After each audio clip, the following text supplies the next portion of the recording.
তথ্য সম্প্রচার উপদেষ্টা মোহাম্মদ মাহফুজ আলম এবং স্থানীয় সরকার, পল্লী উন্নয়ন, সমবায় মন্ত্রণালয় এবং যুব ক্রীড়া মন্ত্রণালয়ের উপদেষ্টা আসিফ মাহমুদ সজীব ভুঁইয়া আজ বিকেল 5টা নাগাদ প্রধান উপদেষ্টা প্রফেসর মোহাম্মদ ইউনূসের কাছে তাদের পদত্যাগপত্র জমা দিয়েছেন। উপদেষ্টারা রাষ্ট্রীয় অতিথি ভবন যমুনায় উপস্থিত হয়ে পদত্যাগপত্র জমা দিলে প্রধান উপদেষ্টা তা গ্রহণ করেন। তাদের পদত্যাগ নির্বাচন কমিশন তফসিল ঘোষণার সাথে সাথে কার্যকর হবে। আবারও আমি বলি, তাদের এই যে পদত্যাগপত্র নির্বাচন কমিশন তফসিল ঘোষণার সাথে সাথে, যে ফেব্রুয়ারিতে যে নির্বাচন হচ্ছে সেই নির্বাচনের তফসিল ঘোষণার সাথে সাথে কার্যকর হবে।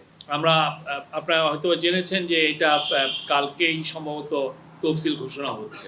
জুলাই গণ অভ্যুত্থানের সম্মুখ সারিতে থেকে নেতৃত্ব দেয়া এই দুই ছাত্রনেতার পদত্যাগপত্র গ্রহণের পর প্রধান উপদেষ্টা তাদের ভবিষ্যৎ জীবনের মঙ্গল কামনা করেন।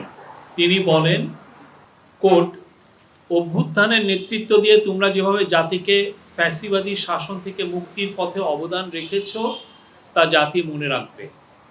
আমি বিশ্বাস করি ভবিষ্যতেও গণতান্ত্রিক উত্তরণ ও বিকাশে তোমরা একইভাবে সক্রিয় ভূমিকা রাখবে। প্রধান উপদেষ্টা আরও বলেন, আজ একটি ঐতিহাসিক দিন। প্রধান উপদেষ্টা আরও বলেন, এটা আবার কোর্ট, আজ একটি ঐতিহাসিক দিন।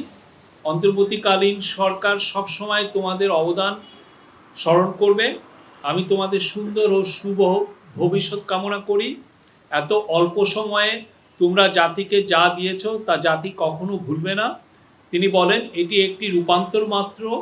আমি আশা করি আগামীতে বৃহত্তর পরিমণ্ডলে তোমরা আরও বড় অবদান রাখবে। আবার নিজেদের কর্মের মাধ্যমে দেশের মঙ্গলে নিয়োজিত থাকার আহ্বান জানিয়ে দুই ছাত্রনেতার উদ্দেশ্যে প্রধান উপদেষ্টা আরও বলেন, সরকারে থেকে যে অভিজ্ঞতা তোমরা অর্জন করেছ তা ভবিষ্যৎ জীবনে অবশ্যই কাজে লাগাতে হবে। আমরা সরকারের তরফ থেকে সবসময় একই কথা বলছি, নির্বাচন ফেব্রুয়ারির প্রথমার্ধে হবে। আমাদের সরকার বলছে, এবং আমরা যখন গ্রামে বা বিভিন্ন ডিস্ট্রিক্ট টাউনে যাই আমরা দেখেছি সেখানেও নির্বাচনের জোয়ার বইছে। কিন্তু সমস্যা হয়েছে যে কিছু কিছু তথাকথিত কমেন্টেটর যারা ইউটিউবে বা বিভিন্ন টিভিতে বসে এই কনফিউশনগুলো ছড়িয়েছে, হ্যাঁ, তাদের মধ্যে তথাকথিত কিছু সিনিয়র সাংবাদিকও আছেন। তারা প্রতি মুহূর্তে এই কথা, এতে হয়তো বা আমরা দেখেছি যে এতে ওনারা হয়তো কিছু এক্সট্রা কিছু ভিউ পাচ্ছিলেন সেই। কিন্তু আমরা কিন্তু প্রথম থেকেই বলছি নির্বাচন ফেব্রুয়ারির প্রথমার্ধে হবে এবং এই বিষয়ে চিফ অ্যাডভাইজার সবাইকে প্রস্তুতি গ্রহণের কথা বলেছেন। আপনি দেখেছেন যে সব ধরনের প্রস্তুতি এই গভর্নমেন্ট নিচ্ছে। আজকে উনি সারা বাংলাদেশের যত ইউএনও আছে তাদেরকে উদ্দেশ্যে উনি অ্যাড্রেস করেছেন। উনি নির্বাচনের গুরুত্ব আবারও বলেছেন এবং এটা যে ঐতিহাসিক এবং স্মরণীয় নির্বাচন এই বিষয়ে সবাইকে বলেছেন যে এই বিষয়টা খেয়াল রাখতে হবে।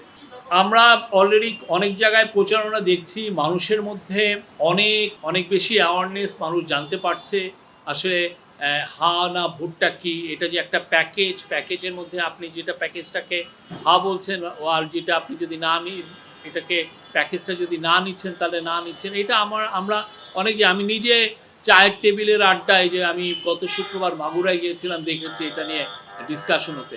বাট আমাদের তরফ থেকে, গভর্নমেন্টের তরফ থেকে, গভর্নমেন্টের কালচারাল মিনিস্ট্রি, তথ্য সম্প্রচার মিনিস্ট্রি এবং অন্যান্য গভর্নমেন্টের যত উইং আছে প্লাস ইলেকশন কমিশন, তারা এই বিষয়ে বিপুল উদ্যমে আমি বলবো যে তারা প্রচারণা চালাবেন। আমরা আশা করছি বাংলাদেশের প্রত্যন্ত অঞ্চলে যারা থাকেন তারা পর্যন্ত সবাই জানতে পারবেন এই গণভোটটা কিভাবে, কী কারণে করা হচ্ছে এবং কিভাবে এই হানা ভোটটা দিতে হবে।